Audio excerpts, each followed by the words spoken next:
Hi, hello, namaskar. I welcome you all to the new episode of Resonance, the RNSIT MBA podcast, where minds meet mics. I'm Gagan Sharma, first year MBA student here at RNSIT, and today we are honored to have with us Miss Anita Reddy, a visionary social entrepreneur and recipient of Padma Shri. With a legacy spanning over 4 decades, she has dedicated her life in uplifting slum communities through her organization AVAS, empowering women through self-help groups and reviving traditional arts like Kalamkari through DWARAKA.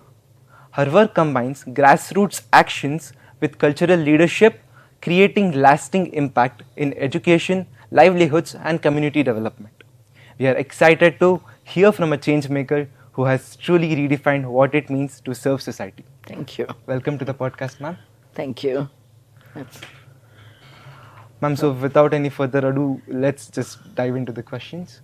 So the first question would be, ma'am, that what inspired you to start working with slum communities and underprivileged groups back in the 1980s? Every time I'm asked this question, the flashback goes beyond those dates. And I think I feel that even in the school that I went to, Rishi Valley, I was very deeply touched and moved by the environment that I grew up in. I was very young, I was 5.5, I was in the boarding school. Oh, okay. So the people there, the workers, they became family, and it had a very intense, touching influence in my life. And simultaneously, I think another practical situation that was there in my life was my father, who built up from the scratch a company called Nutrien, and we grew up with all the labor and everyone as one family. So for us, there was never a difference whether it was in school or at home, or there was never this sense of somebody is from a working class and we are from some other class. So I think the very fact that we grew up in a very natural environment of a humaneness is the very first spark off that I feel has had an influence in my life. And then along comes somebody like Swami Vivekananda, who says, awake, arise, stop not till your goal is reached. So by this time you're setting yourself a goal, you're trying to tell yourself what do you really want to do. And to me, one of the most important things was that I could not see pain anywhere, especially in people. So every time I found somebody in pain, I had to relate or react or reach out. I had to do something like that. So that was a simple way of moving forward in feeling a sense of compassion for people, which deeply touches you back when you do that. So it's like in giving is the real living, as I keep saying. Sure. So that was my very first, very simple way of putting it, what really touches you. Then you hear a lot of people saying, ask not what your country can do for you, ask what you can do for your country. Now, wherever it was said, whoever said it, it definitely spells something of a patriotism within you. And you feel that this country belongs to everyone. If I have an opportunity that's giving me something so good, why is it that somebody else doesn't have the same opportunity? So these questions come in a lighter frame, but in a serious feeling. And when that happens, you tend to relate with those who are suffering. And the minute you begin to relate with someone suffering, you don't put a full stop to that. You want to make sure that suffering ends. Otherwise, there's no point just going and saying a kind word. So I think this is primarily what took me off initially. So when I came back to India and settled down in Bangalore in 1978, I found myself searching for what can I do. I wanted to work with the visually impaired. I wanted to work very deeply with the leprosy afflicted. But chance situation took me into a slum. There were 2 slums, one is Lakshmipuram and one was Sudhamnagar. I began to focus in Lakshmipuram, and I learnt everything there was to learn. I just felt I had dropped out of my master's in social work, but it took no time to learn all of it in just a few days. So I saw a lot of suffering in Lakshmipuram, which was unneeded, uncalled for. I mean, 150 families there have a right to actually being given a place of security, dignity. They are working class, they're catering to the city, but nobody is seeing them in that light. They're only being seen as dirty citizens, they're being seen as an eyesore. These, huts are full of garbage. It's not by choice people live on garbage heaps, or it's not by choice that people live on stormwater drains. I have seen children flooded and, lose lives in such situations. So all of this makes one realize that you live in a city that belongs to everyone. They have a right. So we've got to do something about it. It's a fundamental right. It's escorned in your constitution. It's there. So you take it up from there. And to me, fortunately, there was no ism in what I was doing. Nobody said I should do this or not do this. I related and I acted and perhaps reacted when I saw something needed the kind of intervention, but I never acted on my own. I've acted with people. So if I had to fight for the land issue of a particular slum, it meant garnering all the support of the women who were scared, who were oppressed, who were, so domesticated that they would not come out and speak. And then there were the men who were very menacingly threatening, who came and said, who are you to come here? What do you know? So facing all of that, we won over slowly the confidence building measures. And then we had a lot of political mafia against us, we had land mafia against us, we had a lot of litigations and legal cases put on us. I mean, we were young, I was in my early 20s, so from then onwards, it just kept learning. And then when you learn, you also have to talk to the system. So perhaps you, as somebody, may get a right of space when you go into a hall with officers, but what about all the people who are suffering? They are the ones who should get that same space. So we ensured that it is their space to go and to be able to express their right and see where they stand, why they're wronged by the system and the society, until we won.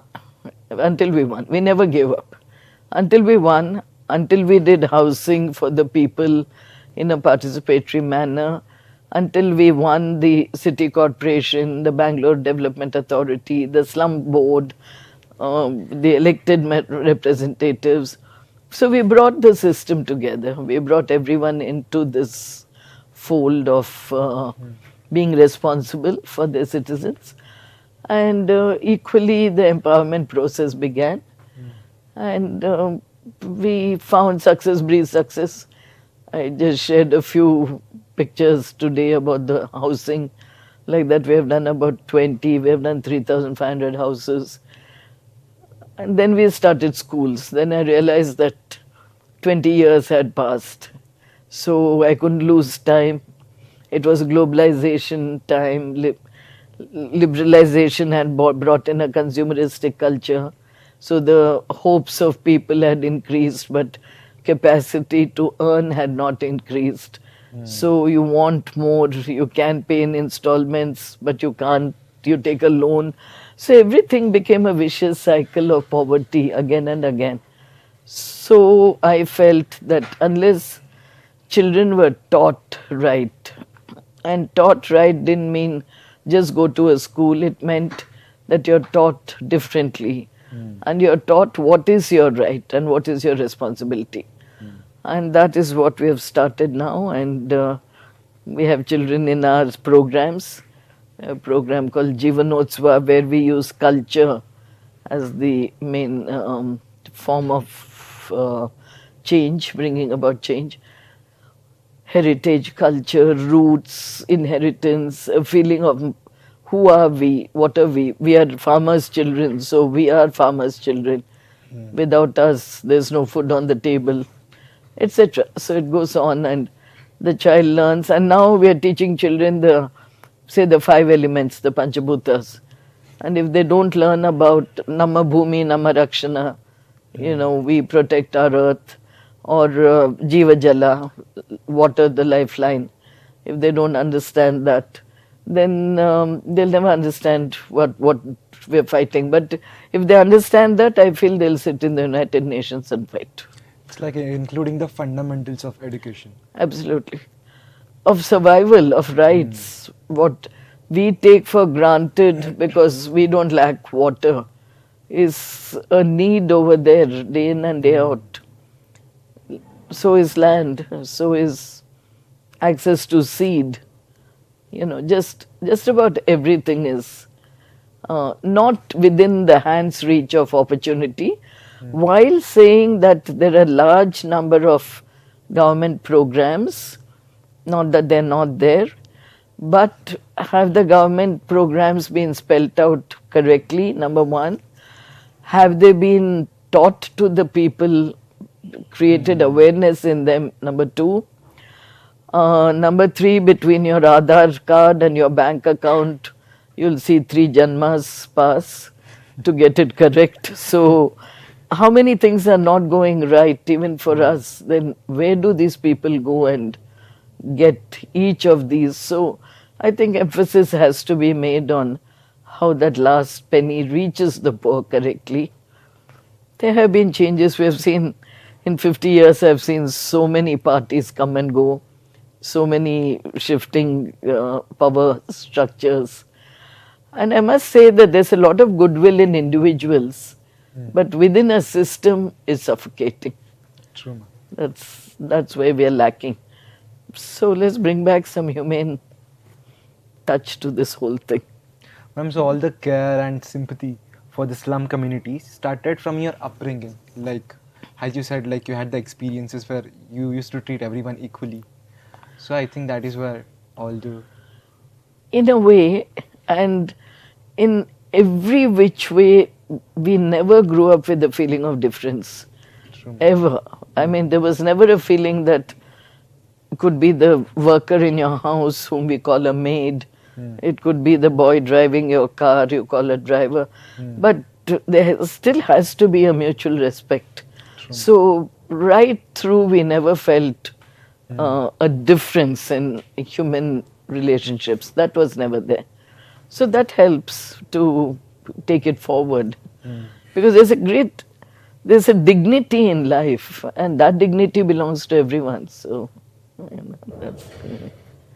Ma'am, so you have received several awards, including the Padma Shri.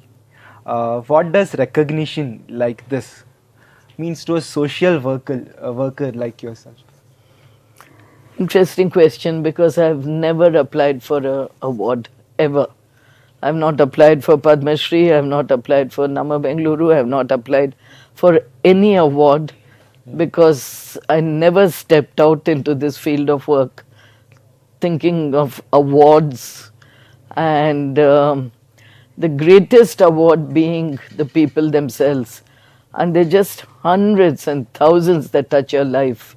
And I can tell you story after story. I think that's why I bored the audience today. But there are just so many stories that I can tell you where those awards are way beyond the other awards. Then one humbly says that, okay, this award is being given, somebody phones me up and tells me, will you accept an award? I didn't apply for, what do you call, Padma Shri. I got a phone call, I don't understand Hindi, so I said, I'm sorry, it's the wrong number, and I put the phone down.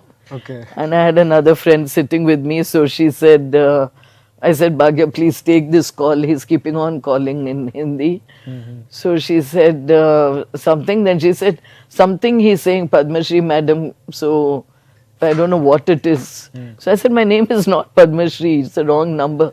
That is how that conversation went. And then somebody spoke to me from Rashtrapati Bhavan in English. And that was when I knew. So why I'm saying this story is, one, I mean, I wouldn't even think, believe you me, I wouldn't think of applying for a Padma Shri. Who am I? I'm one drop in this big ocean. Why would I apply for a Padma Shri? For what? And what have I done? How many people have I touched, and how many more do I have to touch? There are hundreds and thousands of tears. Why would I go apply for an award for that? No, I wouldn't. But when it came, it was an humbling experience. And I said, it means something to the people of the country. And therefore, I accept it. That was my acceptance. Lastly, what is a message that you would like to give to our listeners who want to make a difference in society but don't know where to start? For me, say for example, the book An Area of Darkness by V.S. Naipaul, where he says that somehow in India we tend to close our eyes and walk past the dustbin. That's why I was showing that picture today, that you just walk past and you don't even see that the dog and the child is rummaging. I am saying stop and think for a second. Just look around you. There's poverty, but there is love, there is hope, there is chance, there's opportunity in that poverty, there's an opportunity that you can pick. So my advice would be, keep your eyes open for others. Don't just blindly, especially now scrolling down your phone, don't lose that opportunity. And it should touch a chord in you. Somewhere it should touch a chord. It should not be an ex-person starving on the road. His hunger must touch you. And then So that was it for this episode. I hope you all liked it. If you did so, don't forget to like, share and subscribe. And thank you so much for this inspiring Thank you so much. session with us, ma'am. Thank you. Thank you. Thank you.